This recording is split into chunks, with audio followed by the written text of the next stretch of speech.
नमस्कार दोस्तों, आपका स्वागत है लॉयर्स एंड जस्टिस पर।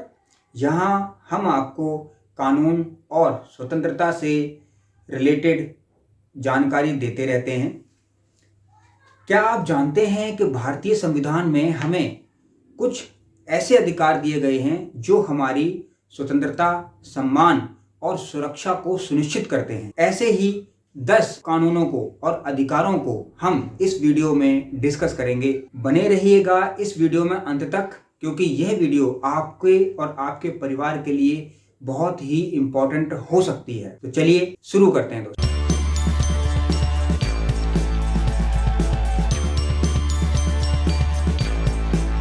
दोस्तों, पहला अधिकार है गिरफ्तारी से चुप रहने का अधिकार। अगर पुलिस आपको गिरफ्तार करती है तो आपको चुप रहने का अधिकार है।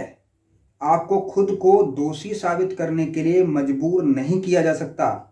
संविधान का अनुच्छेद 20(3) आपको यह सुरक्षा देता है। नंबर 2, मुफ्त कानूनी सहायता का अधिकार। अगर आप आर्थिक रूप से कमजोर हैं तो आपको मुफ्त कानूनी सहायता पाने का अधिकार है।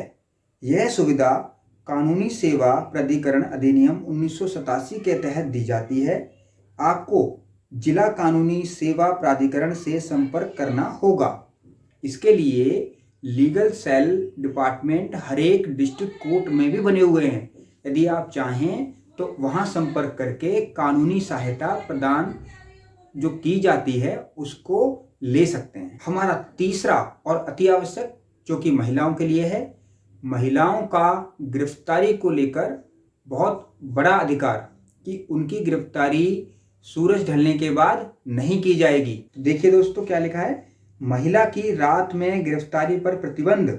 क्या आप जानते हैं, भारतीय कानून के अनुसार शाम 6 बजे से सुबह 6 बजे तक किसी भी महिला को गिरफ्तार नहीं किया जा सकता जब तक कि किसी मजिस्ट्रेट से विशेष अनुमति न हो। यह अधिकार भारतीय सुरक्षा संहिता की धारा 43 में दिया गया है। चौथा, फोर्थ, जो बहुत इंपॉर्टेंट, फ्री इलाज का अधिकार। अगर आप सड़क दुर्घटना के शिकार हैं तो आपको तुरंत और मुफ्त इलाज का अधिकार है। यह अधिकार मोटर वाहन अधिनियम 1988 के तहत दिया गया है, जो कि टाइम टू टाइम अमेंड भी होता रहता है। अभी रिसेंटली में भी इसको अमेंड किया गया है। किसी भी अस्पताल, सरकारी हो या प्राइवेट, को आपकी मदद करनी होगी, चाहे सिचुएशन जो भी हो। नेक्स्ट है दोस्तों, भेदभाव से सुरक्षा का अधिकार। भारतीय संविधान का अनुच्छेद 15 आपको धर्म, जाति, लिंग या भाषा के आधार पर किसी भी प्रकार के भेदभाव से बचाने का अधिकार देता है। यह अधिकार हमें समानता का एहसास कराता है, जो कि संविधान में दिया गया है 15 में कि समानता, तो उसी को लेकर यह भाषा के आधार पर किसी भी प्रकार के भेदभाव से बचाने का अधिकार देता है।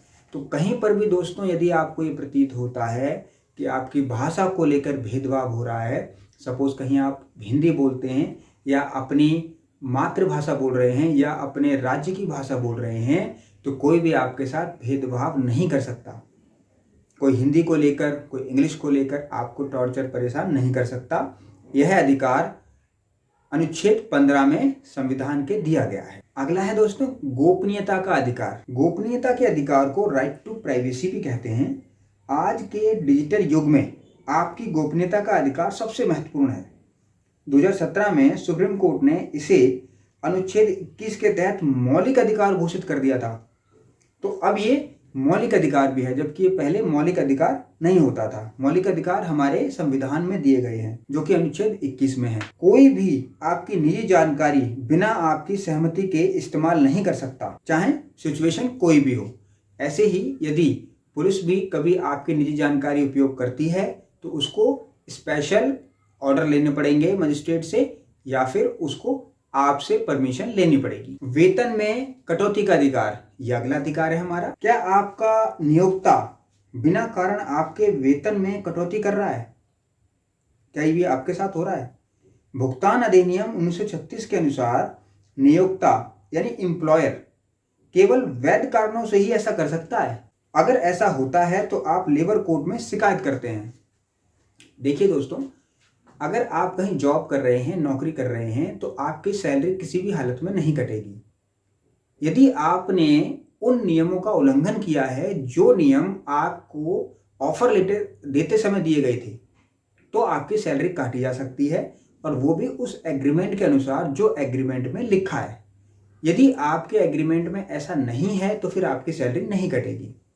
और यदि आपके साथ फिर भी ऐसा हरासमेंट होता है तो आप इसकी शिकायत लेबर कोर्ट में कर सकते हैं। इसके लिए आप इसी चैनल पर एक वीडियो है, उसको देख लीजिएगा। अगला नियम है दोस्तों, वोट देने का अधिकार, right to vote, very important. हर नागरिक जो कि भारतीय है 18 वर्ष की उम्र पूरी करने के बाद वोट देने का अधिकार है। यह लोकतंत्र में आपकी आवाज को मजबूत बनाता है। याद रखें, वोट देना सिर्फ अधिकार नहीं, आपकी जिम्मेदारी भी है। समान मजदूरी का अधिकार, समान वेतन अधिनियम 1976 के अनुसार महिला और पुरुष श्रमिकों को समान काम के लिए समान वेतन मिलना चाहिए। यह कानून किसी भी प्रकार के लिए लिंग भेदभाव को रोकने के लिए बनाया गया है। यानी ऐसा ना हो कि अगर किसी राज्य में वेजेस पुरुषों के लिए अलग हैं और महिलाओं के लिए अलग हैं, ऐसा नहीं हो सकता। इसलिए समान वेतन ही दिया जाना चाहिए। ये हमें संविधान के द्वारा, कानून के द्वारा अधिकार प्रोवाइड किया गया है दोस्तों। अगला है सूचना का अधिकार, राइट टू इंफॉर्मेशन। क्या आप जानते हैं आरटीआई, राइट टू इंफॉर्मेशन कानून 2005 के तहत आप किसी भी सरकारी विभाग से जानकारी मांग सकते हैं। यह पारदर्शिता और जवाबदेही सुनिश्चित करने के लिए बनाया गया है। बस एक आरटीआई आवेदन फाइल करें और 30 दिनों में आपके पास जवाब आएगा। दोस्तों, ये थे 10 कानून अधिकार जो कि बहुत ही जरूरी हैं 2025 में। क्या आप इन कानूनी अधिकारों को जानते थे? हमें कमेंट बॉक्स में लिखकर जरूर बताएं। यदि आप जानते थे तो लिखें यस, यदि आप नहीं जानते थे तो बताएं कि आप इनके बारे में अब अवेयर हुए हैं, अब आपको जानकारी मिली है। यदि ये वीडियो आपको बहुत अच्छी लगी हो या अच्छी लगी हो तो इसको लाइक जरूर कीजिएगा, सब्सक्राइब जरूर कीजिएगा, अपने दोस्तों को भेजिएगा, अपने परिवारजनों को भेजिएगा, ताकि वो भी इससे जानकारी हासिल कर सकें। बने रहिएगा लॉयर्स एंड जस्टिस पर, मैं आपके साथ नई नई वीडियो लाता रहूँगा। चलिए दोस्तों, मिलते हैं अब अगली वीडियो। तब तक के लिए नमस्कार।